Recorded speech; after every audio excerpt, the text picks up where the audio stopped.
Good morning. We're going to talk about email and using it to clearly and effectively communicate.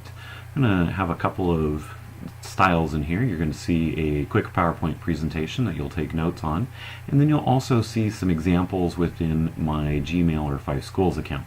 So without further ado, here we go. Okay, so again, we're welcoming you to email clear and effective communication. I'm going to move in here and let's move on to the first slide. Okay, there's some pitfalls with email, and you've learned a little bit about email, and hopefully none of you have fallen into these pitfalls. The biggest one probably is spam, unwanted email. This goes along with playing or goofing around. A lot of times kids will, or people will just send unwanted emails asking for things, or sending on chain letters, or just being goofy. Oftentimes we'll see people that we think we know, or people that would be cool to send things to, and we end up sending them to the wrong person. Like, for example, the superintendent of the school district. We didn't really know his name, but we just thought, oh, well, his name showed up when we started typing in addresses. Again, that's referred to as spam or unwanted email. Using informal language. A lot of times we get kids that are caught or have their email accounts turned off because of swearing, using inappropriate language, threatening people, sending goofy threats like I hate you, or I'm going to beat you up, or other sort of terms. And then when we talk to them afterwards, or when they get caught, they often say they were goofing around. We didn't mean anything by it. He's my friend. The thing is, we don't know that. We don't know that you're best friends and you're just goofing off. So we take things kind of seriously. Other pitfalls are being too wordy or using it as a distraction. You should check your email about the first 5 minutes of class, if that, and then move on, and not sit there and use email as a chat form, chatting back and forth with the person sitting next to you. Okay, moving right along. When you're sending emails to friends, it's nice to use, or it's okay to use a casual style. You don't have to use sentences, proper grammar, punctuation, those kind of things might be out the window. It's okay to have a lot of pics or use emojis. You can put in the texting speak or the acronyms that you use for that. You still want to keep it short and sweet. Emails are not something, a lot of things that people use email for. They tend to write novels nowadays. And really it's meant for short, sweet, to the point communication. Okay. Now, different, if you're emailing a teacher, or say the vice principal or the principal or somebody else, you can use these to ask for help. Like, I need help on my math. State what you need. Be direct. Be informative. Don't just say, I need help with my math. I need help with yesterday's homework. I don't understand how to do cross multiplication, for example. Give as much information as you can without overdoing it. I know that seems kind of like an oxymoron, but I'll show you an example here in a couple minutes. All right, so say who you are. A lot of times teachers, we have 180 students or more throughout the day. We get, as you'll see in my inbox, I get thousands of emails a day. So being able to say, this is Sally Jones from your 4th period class, that gives us context, and it tells us who you are. So we can kind of think of, okay, they're going to be asking an algebra type of question, or this is a social studies question.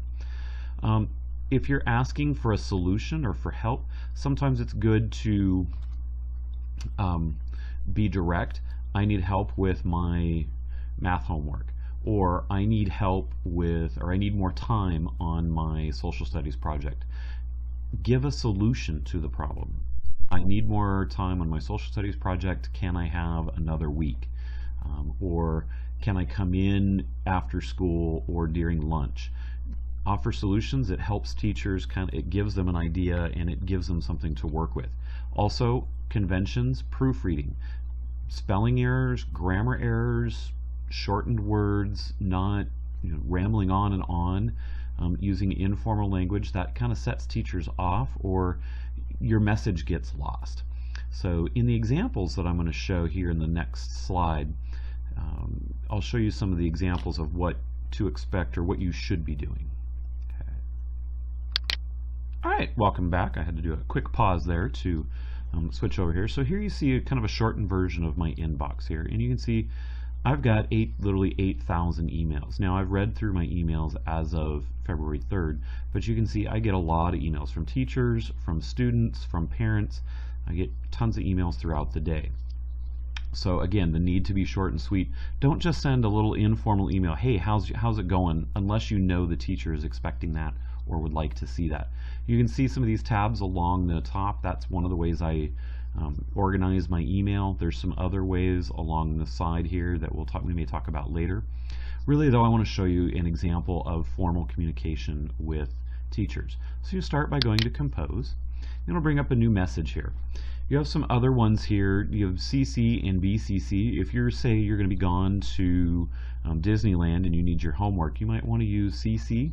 That's carbon copy, and each teacher will get a copy of that email, or will get a copy of the same email you send. If you don't, BCC stands for blind carbon copies, so if you don't want other people to see those email addresses, you can put them in there. Here I'm just going to stay with the regular 2. So make sure that you're sending an email. I'm going to send an email to myself. And also, even though you may see the teacher's first name up here, never use it. That's a great way to kind of put yourself out in the wrong direction here. All right, subject line. Make sure you're stating what you need in the subject line. Don't be cryptic like "help me." Okay, that doesn't tell us anything. Be specific. Tech help. You always want to start with what's called a salutation. That's where you would say Mr. Garrett, and then move on. This is, let's say Bob Johnson. Bob Johnson from your 6th period class. I am having trouble figuring out shortcuts of websites. Can I come in after school to have you help me with them? Thank you. And you always want to end your email with a salutation or greeting as well. Thank you, Bob Johnson. So here you can see I've got who I am, and I put it in context. I've told what I have a problem with, and then given that salutation of who I am, and I've offered a solution up here. You can see my signature line. I haven't gotten into emojis or anything like that. Now, if you're asking for help on, say, a worksheet, or you would like the teacher to look at something, you can always use this paperclip down here to attach files, or you can attach a Google Drive document if there's a website you want people to look at there. Okay. And now let's say you go ahead and send your email. One of the things you can do right up here where it says undo, you can undo that, and it'll take it back before it gets into their email account, so they don't see it. So let's say you send something, or your friend accidentally sends something, you have about 5 to 15 seconds to get it back before they get it. It shows up in their inbox. That's a handy feature there. So this is an example of an email to a teacher, short and sweet, direct and to the point, tells them what you need. So with that, good luck, and feel free to email me if you have any questions. If you need help or just have any questions regarding this video, feel free to email me at the email address below, jgarrett@5schools.com.